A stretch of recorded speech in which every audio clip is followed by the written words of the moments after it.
இன்றைக்கு அன்றாட மன்னாவில் பொருளாதார ஆசீர்வாதத்திற்கான தியானத்தை பார்ப்போம் வசனத்தை. இது பகுதி 1. தேவன் என்னை ஆசீர்வதித்து என் மூலம் அவர் நாமம் மகிமைப்பட வைக்கிறார். நான் மற்றவர்களுக்கு ஆசீர்வாதமாய் இருக்கிறேன். நான் அப்ரஹாமின் சந்ததியானதால் அப்ரஹாமின் ஆசீர்வாதங்கள் என் மேல் இருக்கிறது. ஆதியாகமம் 12வது அதிகாரம் 2வது வசனம் 3வது வசனம். கலாத்தியர் 3வது அதிகாரம் 7வது வசனம் 14வது வசனம். வானத்தையும் பூமியையும் உடையவராகிய உன்னதமான தேவனால் நான் ஆசீர்வதிக்கப்பட்டிருக்கிறேன். ஆதியாகமம் 14வது அதிகாரம் 19வது வசனம்.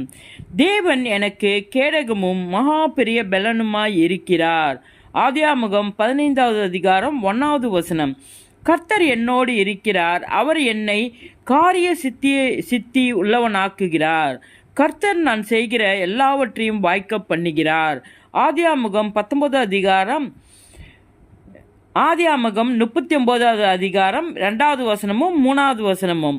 கர்த்தருடைய வசனம் என் வாயை விட்டு பிரியாதிருக்கும்.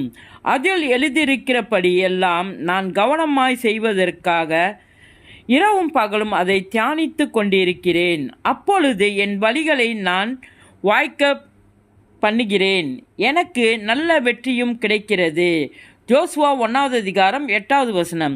நான் கர்த்தருடைய வேதத்தில் பிரியமாயிருந்து இரவும் பகலும் அதை தியானிக்கிறேன். அதனால் நான் கால்கள் ஓரமாய் நடப்பட்டு தன் காலத்தில் தன் கனியை தந்து இலை உதிரா மரத்தை போலிருக்கிறேன். நான் செய்வதெல்லாம் வாய்க்கும்.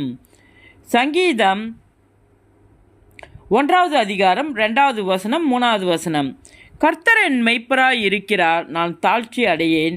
எனக்கு ஒரு நன்மையும் குறைபடாது. சங்கீதம் 23வது அதிகாரம் 1வது வசனம். இயேசுவின் நாமத்தில். இது பகுதி 1.